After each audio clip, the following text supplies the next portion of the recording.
The seasons come and go like What's up, everybody? Welcome to another honest review.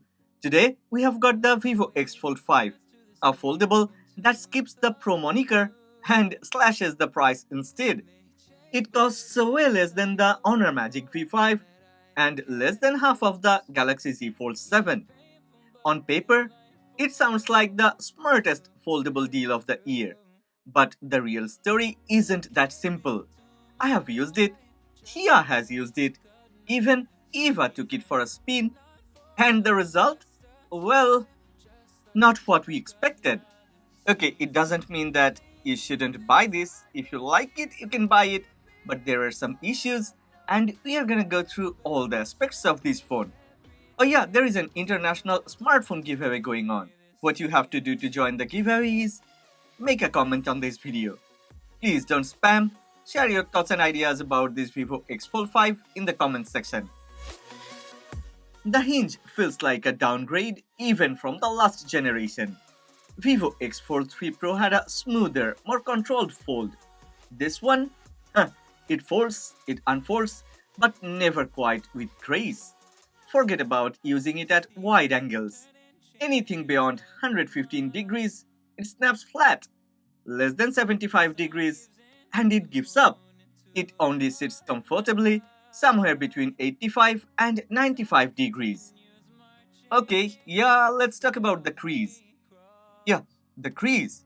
It's not subtle. It's wide, it's deep, and it feels like a trench right down the middle of the screen. Truly, this part left all of us very unhappy.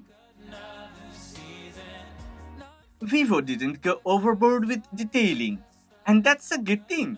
The matte finish stays confident without trying too hard, and the fine grained texture resists the fingerprints surprisingly well.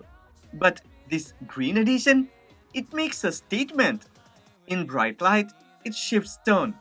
Indoors, it grabs just enough attention to stand apart. This foldable doesn't just blend in, it leads the room in its own way. At 217 grams, it's still one of the lightest foldables around. That shows up fast during long calls, scrolling sessions, or casual gaming. Nothing feels fatiguing. Folded or open, it's balanced. The polished metal rails catch reflections cleanly without pushing into flashy territory. whispering. And with IPX8, IPX9 Plus, and IP5X protection, it's built to handle real life mess. Okay, let's talk about the camera performance. Truly, I was expecting more. It's a J-C star coated triple 50 megapixel setup, Sony IMX921 main sensor, Samsung JN1 ultra wide, and then again another Sony sensor, IMX882 for 3 times optical zoom. Yeah, this camera setup is tuned with Zeiss color filters. There are two 20 megapixel selfie cameras too. Definitely, on paper, specs looks tight, but it doesn't feel like the kind of setup that changes the game. We took portraits in both indoor and outdoor settings. Subject detail feels noticeably low across the board.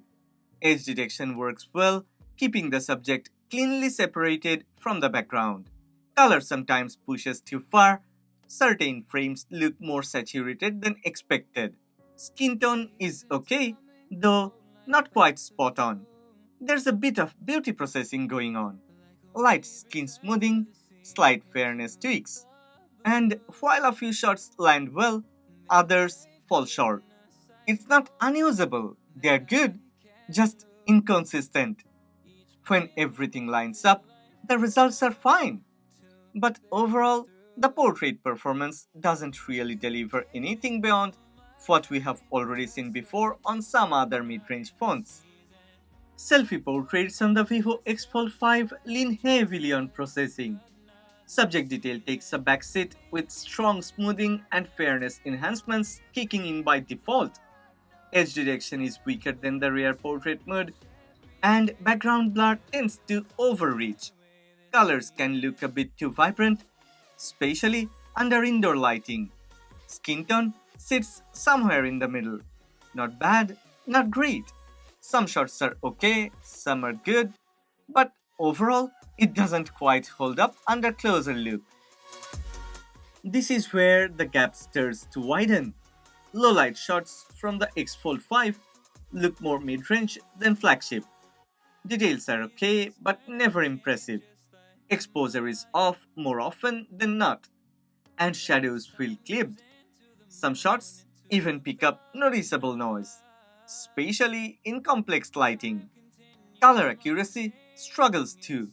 Yeah, not only the color grading is not correct, most of the time, white balance is also not that natural. Yeah, the performance is a bit underwhelming.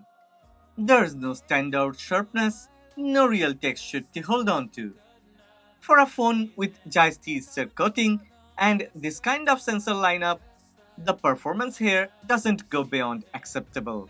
It plays it safe, and that shows.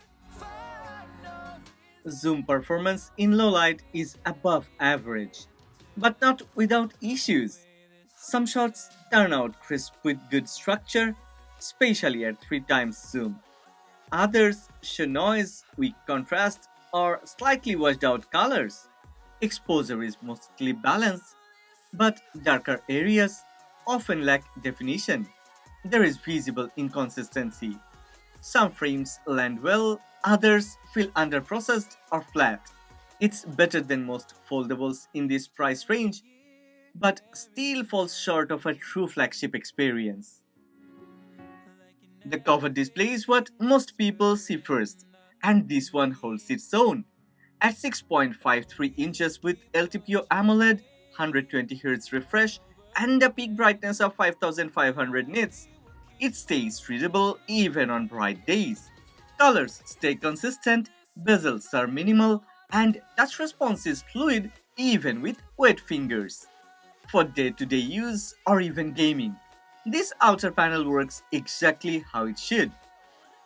But the moment it unfolds, things change. The 8.03-inch inner display should be the centerpiece. 120Hz, Dolby Vision, HDR 10 Plus, 4500 nits on paper. Well, even if actually has a very good color calibration and brightness somewhat goes very high, that crease. Yeah, the crease takes the center stage in the worst way. It's not the kind that disappears with use. It's always there, like a visible dip down the middle. Scrolling and typing across the fold constantly remind that this screen is still isn't seamless. come and go like Under the hood, it's running the Snapdragon 8 Gen 3 with LPDDR5X Ultra RAM and UFS 4.1 storage. In Antutu, it reached more than 2 million.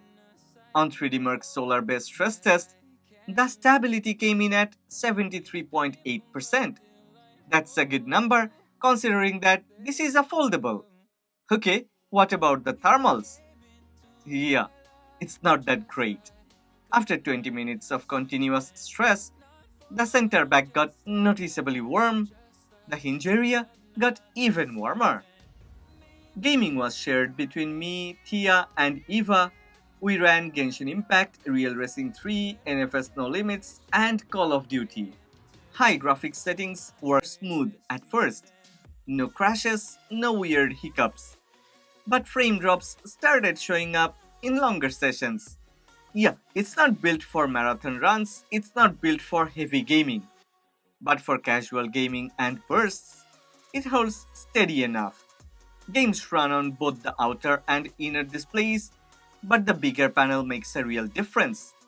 Animations feel smoother, touch input is more natural, and surprisingly, thermal throttling takes longer to kick in compared to the external display.